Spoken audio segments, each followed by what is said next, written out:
Bonjour, Dr Soulière. Bonsoir. Bon, d'abord, est-ce que vous les constatez, vous, dans votre pratique, effectivement, ces impacts de la grève?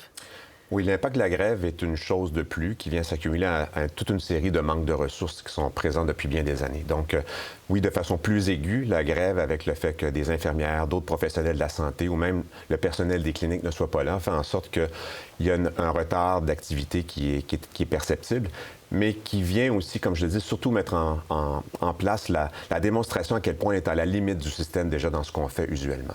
Bon, alors, parce qu'on sait que pendant une période de grève, il y a des services essentiels. Alors donc, c'est-à-dire on ne doit pas toucher aux services vraiment quand la santé des gens en dépend. Alors, vous dites, même s'il y a un esprit, il y a une volonté de service essentiel, puisque le système est déjà fragilisé, ça fait en sorte qu'on touche, il y a un impact sur la santé des gens. On a souvent l'impression qu'on est déjà à la limite de ce qu'on fait et qu'on est toujours en service essentiel. Je pense qu'on a une belle représentation qu'on a eue il y a quelques années avec la COVID, à quel point on n'a pas de marge de manœuvre dans le système de santé. On est à la limite de ce qu'on est toujours en mesure d'offrir et pendant la COVID, il y a eu des impacts significatifs par rapport à tout ce qu'on pouvait offrir comme soins aux patients cancéreux, comme à tout le reste des patients par ailleurs. Bon, comme et je pense que la grève a remis la même chose en preuve, à savoir qu'on n'est pas capable d'accomplir la limite de ce qu'on doit faire pour la plupart des patients. Mais comme quoi? Parce que là, David Gentili, le journaliste, tantôt, nous parlait de traitements, par exemple, en radio-oncologie ici. Mais souvent, c'est des reports. Et ce qu'on nous dit, la voie officielle, c'est, écoutez, c'est un report dans un délai qui est raisonnable. Ça, c'est la volonté, c'est le vœu pieux, je dirais. Mais dans les faits, est-ce qu'il y a des reports qui font en sorte qu'à un moment donné, le traitement est mis en péril ou les chances de survie, les chances de succès même de traitement sont mises en péril? Donc, je ne veux pas être alarmiste par rapport à des choses qu'on va dire ici, mais on sait très bien par des preuves très probantes en sciences que tout délai par rapport au moment où une personne a même un symptôme de cancer, pour qu'il y ait un œuvre diagnostique qui soit fait, qu'il y ait un diagnostic qui soit établi, qu'il y ait un traitement qui soit établi par la suite, tout délai dans ce continuum-là fait en sorte qu'on a un effet sur la survie globale des patients. Par contre, un délai de quelques jours ne va pas avoir un effet si désastreux que ça. Mais l'accumulation du nombre de patients pour lesquels on a des jours, des semaines, voire des mois de retard, a de façon nécessaire un impact sur la survie chez les patients qui ont un cancer. Et il y a plusieurs gens qui l'ont démontré, non seulement au Québec, mais ailleurs. Il y a une équipe chez nous qui l'a démontré pour les cancers de la sphère ORL, où on a démontré que les patients qui avaient eu accès à leur traitement dans un délai plus bref avaient une meilleure survie que ceux qui avaient un traitement qui avait été plus retardé par rapport à tout cela. Donc, encore une fois, ce n'est pas 2 ou 3 jours. C'est ça. Alors, quel est le problème? Qu'est-ce qui se passe actuellement? On a un manque de ressources qui est effarant et qui est présent depuis des années, mais qui ne fait que s'accentuer. Nos salles de traitement en oncologie, pas seulement chez nous, mais partout au Québec, sont à la limite de ce qu'elles peuvent faire. Donc, on a, par exemple, 90 places de traitement par jour. Bien, avec 90, on est à la limite. On devrait peut-être en avoir entre 100 et 110 pour être capable de voir aux variations qui viennent dans le temps sur le nombre de patients qui doivent être en traitement. Et donc, à chaque fois qu'on atteint la limite et la saturation de ce qu'on a comme service, on fait en sorte qu'on induit des délais pour certains patients. Et pour certains d'entre eux, ça peut avoir malheureusement un impact globalement sur leur survie. Alors là, il va falloir que vous nous expliquiez pourquoi est-ce qu'on reste à la limite. Qu'est-ce qui se passe? Je pense qu'on est dans une limite qui est présente depuis des années, avec une restriction des services hospitaliers. On sait très bien qu'au Québec, on a le nombre de lits par habitant qui est un des plus bas en Amérique du Nord, sinon même dans la communauté du G7. Quand on n'a pas de lit d'hospitalisation, quand on n'a pas les ressources hospitalières, on n'est pas capable de faire autant que ce qu'on peut et doit faire. On parle de nos appareils de radiologie et pour faire des diagnostics. On a des patients chez nous qui viennent à 1h du matin pour passer des résonances magnétiques.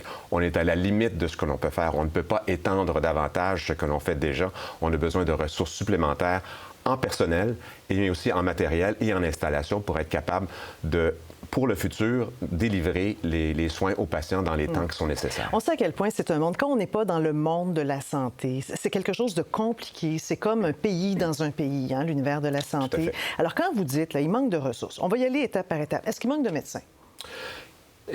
Quelque part dans tout ça, dans la ressource, il y a aussi des ressources de coordination. Hein, savoir comment est-ce qu'on fait en sorte que le réseau fonctionne comme un réseau et non pas comme seulement des silos qui ne sont pas capables de se parler. Et le premier élément de ça, c'est d'être capable d'avoir une communication adéquate entre tout le monde. Et oui, pour certains groupes, il y a des manques qui sont très francs. Par exemple, les infirmières, celles qui donnent nos traitements de chimiothérapie, il y a des manques, clairement. On n'a pas assez de personnel. Les gens qui sont aussi le personnel sur les étages, il y a un manque par rapport à tout ça. En termes médical, probablement qu'il y a certains manques dans certaines spécialités, moins dans d'autres, mais on ne peut pas demander, par exemple, à un rhumatologue de venir faire de l'oncologie. Oui. Donc, c'est une question aussi de coordination, d'organisation pour faire en sorte qu'on forme en temps opportun les types de spécialistes dont on a besoin. Et on le sait, l'oncologie, c'est la chose qui va augmenter le plus dans les 20 prochaines années. On a un vieillissement de la population, on a un plus grand nombre de cancers, on a un plus grand nombre de gens qui décèdent par cancer et un plus grand nombre d'options thérapeutiques que l'on a pour les gens qui ont le cancer. Donc, on sait que ça doit être une priorité et qui doit faire l'objet d'une priorisation, d'une organisation, d'une coordination vraiment pensée de la part des gens du ministère et de toutes les mais là, j'y instances. arrive, justement, parce que, comme je disais, on va y aller par étapes. Là, on vient de parler des médecins, mais là, vous appuyez beaucoup sur le manque de lits, le manque d'infirmières, le manque de personnel, le manque de coordination.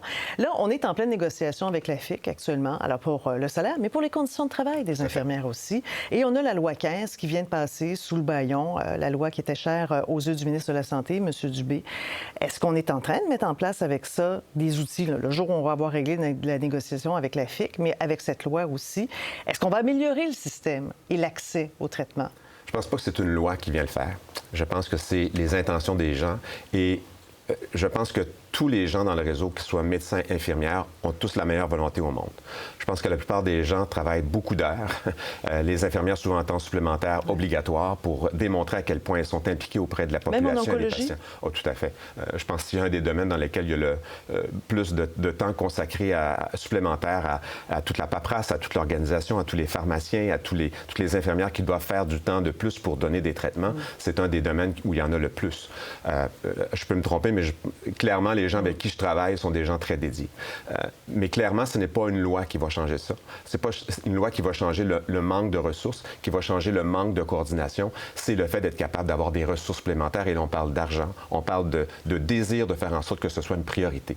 Le Québec n'a pas une agence du cancer qui a la même compétence que ce qu'on retrouve ailleurs au Canada. En Colombie-Britannique, il y a une agence du cancer qui existe depuis les années 50 et qui est responsable de voir à toutes les statistiques du cancer depuis ce temps-là. On n'a toujours pas ces données-là ici.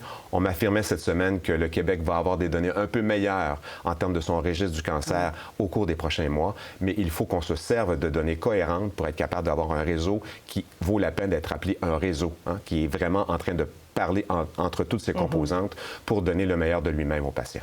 Alors, on voit qu'il y a encore du chemin à faire. Docteur Soulière, merci de nous avoir expliqué un peu votre univers et les conséquences de tout ça. Merci bien. Je vous remercie de vous y intéresser. Merci.